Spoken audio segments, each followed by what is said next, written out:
창세기 1장 6절로 8절. 하나님이 이르시되 물 가운데에 궁창이 있어 물과 물로 나뉘라 하시고, 하나님이 궁창을 만드사 궁창 아래의 물과 궁창 위의 물로 나뉘게 하시니 그대로 되니라. 하나님이 궁창을 하늘이라 부르시니라. 저녁이 되고 아침이 되니 이는 둘째 날이니라. 궁창의 존재 이전부터 있었던 이 물은 성령께서 그 위를 운행하시던 물과 같은 것으로서 본질적으로 지금의 물과는 다른 물이라는 점은 앞에서 설명이 되어졌다. 물과 물이 둘로 나뉘면서 궁창, 즉 우주공간이 창조된다. 이제 물질세계의 창조가 시작된 것이다. 영혼의 세계로부터 현상의 세계가 창조되기 시작한 것이다. 그런데 이 우주공간에 대하여 오늘날의 과학은 그 공간이 계속 확장되고 있다고 밝히고 있다. 그렇다면 궁창의 창조 역시 지금도 진행형이라고 볼 수 있겠다.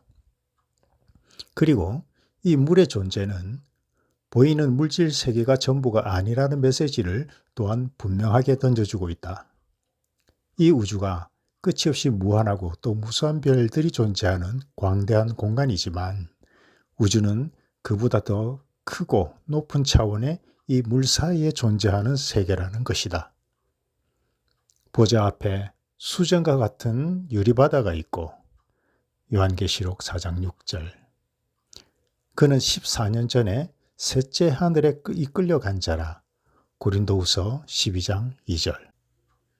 빛의 창조가 먼저이고 핵심이며, 이로 인해 그리고 이를 위해 궁창, 즉 현상적 우주의 창조가 두 번째로 이어지는 것이며, 이 두 창조 사역은 함께 진행되는 것이다. 그리고 궁창의 창조가 진행되는 과정에서도 저녁이 되고 아침이 되는 섭리는 반복된다고 말씀하고 있다. 창세기 1장 9절로 10절. 하나님이 이르시되 천하의 물이 한 곳으로 모이고 묻이 드러나라 하시니 그대로 되니라. 하나님이 묻을 땅이라 부르시고 모인 물을 바다라 부르시니 하나님이 보시기에 좋았더라. 이 본문에 관한 기존의 통상적인 이해는 대체적으로 다음과 같다. 바다로 명명된 천하의 물은 7절의 궁창 아래의 물이고, 이 궁창 아래의 물은 2절에서 언급된 수면이라는 말에서 유추될 수 있는 그 물의 일부분이다. 말하자면 태초에 물덩어리가 있었고, 그 물덩어리 속에는 땅이 혼돈하고 공허한 상태로 있었는데, 이 물덩어리가 윗물과 아랫물로 나뉘면서 가운데에 궁창, 즉 우주공간이 생기고, 윗물은 우주공간의 바깥 영역 어디엔가에 있고, 아랫물은 궁창 아래, 곧 지구 땅덩이를 둘러싸고 있다가 아랫물이 한 곳으로 모여 바다가 되고, 그리고 바다 속에 있던 땅이 드러나게 됐다는 것이다. 이러한 이해는 얼핏 크게 무리가 없고 이해하기도 쉬운 것 같다.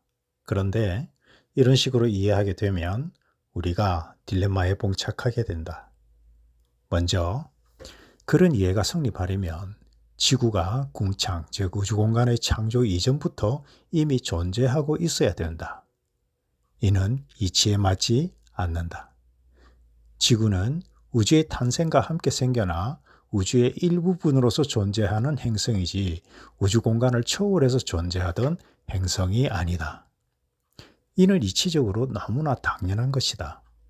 이런 부분에 대해서는 성경의 권위로 믿음이라는 명분으로 우길 일이 아니다. 우리가 오해한 것이다. 우리의 오해를 인정하고 바른 이해를 갖는 것이 성경의 권위를 더욱 굳건하게 하는 것이다. 믿음과 고집은 서로 완전히 다른 것이다. 다음으로 물의 문제다. 하나의 물이 둘로 나뉘었는데 윗물의 존재는 적어도 현존하는 우주공간 내에는 없다. 동일한 물이 둘로 나뉜 것인데 하나는 우주 밖에 존재하는 그 무엇이고 다른 하나는 우주 내에 지구 표면에 존재하는 물질이라면 이것이 납득이 될 수 있겠는가? 혹자는 윗물이 지구 대기권 바깥의 물층으로 존재하다가 노아 홍수 때에 땅으로 다 쏟아져 내렸다고 설명하기도 한다. 이것은 궁창이 곧 지구 대기권이라는 말이 되는데, 그렇다면 온 우주의 행성과 항성과 해와 달이 모두 대기권 내에 있어야 한다는 말이다. 말이 안 된다.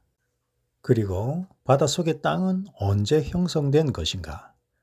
앞에 2절에서 혼돈하고 공허한 상태였던 땅이 안정된 구조의 땅으로 전환되는 과정이 전혀 없이 갑자기 바닷속에서 무치되어 드러난 것이다. 중요한 과정의 비약이 너무 지나치다. 게다가 2절에서의 땅은 물 속이 아니라 물과 독립적으로 존재하고 있었다.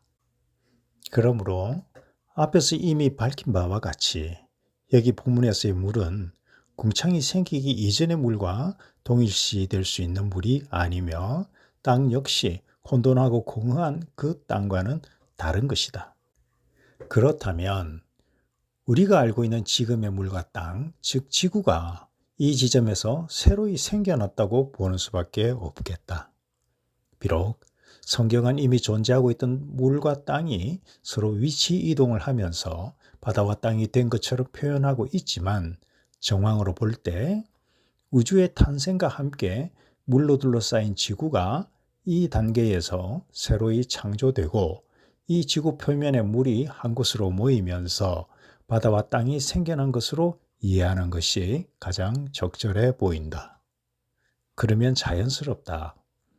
우주 공간이 먼저 생겨나고 이어서 이 우주 공간 안에 물로 덮인 지구가 생겨난 후 땅과 바다가 생겨난 것이다.